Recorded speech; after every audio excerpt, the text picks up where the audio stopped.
നാളെ നാളെ നീളെ നീളെ 5 മിനിറ്റ് റീൽസ് ഒന്ന് കാണാന്ന് കരുതി ഫോൺ എടുക്കും. കണ്ണൊന്ന് ചിമ്മി തുറക്കുമ്പോഴേക്കും 2 മണിക്കൂർ കഴിഞ്ഞിട്ടുണ്ടാവും.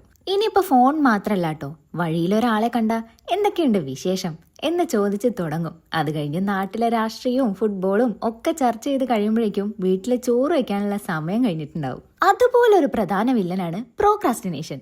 നാളെ മുതൽ ഞാൻ ഡയറ്റ് തുടങ്ങും, നാളെ മുതൽ കൃത്യസമയത്ത് എഴുന്നേൽക്കും. ഈ നാളെ എന്ന് പറയുന്നത് കലണ്ടറിൽ ഇല്ലാത്തൊരു ദിവസമാണ്. ഒരു ചെറിയ സത്യം പറയട്ടെ, നമ്മൾ ട്രെയിൻ പിടിക്കാൻ കാണിക്കുന്ന ഒരു ആവേശം ഉണ്ടല്ലോ, അത് ജീവിതത്തിലെ എല്ലാ കാര്യത്തിലും കാണിച്ചാൽ നമ്മൾ പുലിയാവും. ട്രെയിന് പോയാൽ അടുത്തത് വരും, പക്ഷെ സമയം പോയാൽ അടുത്തത് വരില്ലല്ലോ. അതുകൊണ്ട് സമയം പാഴാക്കാതെ ഇപ്പൊ തന്നെ എന്തെങ്കിലും ഉപകാരമുള്ള പണി തുടങ്ങിക്കോ. അനുഭവത്തിന്റെ വെളിച്ചത്തിൽ പറയാൻ തന്നെ കൂട്ടിക്കോ. ഈ മാറ്റിവെക്കലും നീട്ടിവെക്കലും കാരണം എന്റെ കുറെ സമയം അങ്ങോട്ട് പോയി കിട്ടിയിട്ടുണ്ട്. സമയം എന്ന് പറഞ്ഞാലേ അതൊരു ഭയങ്കര സംഭവമാ. കയ്യിലിരിക്കുമ്പോ വില അറിയില്ല, പോയി കഴിഞ്ഞാൽ പിന്നെ പിടിച്ചാൽ കിട്ടുമില്ല.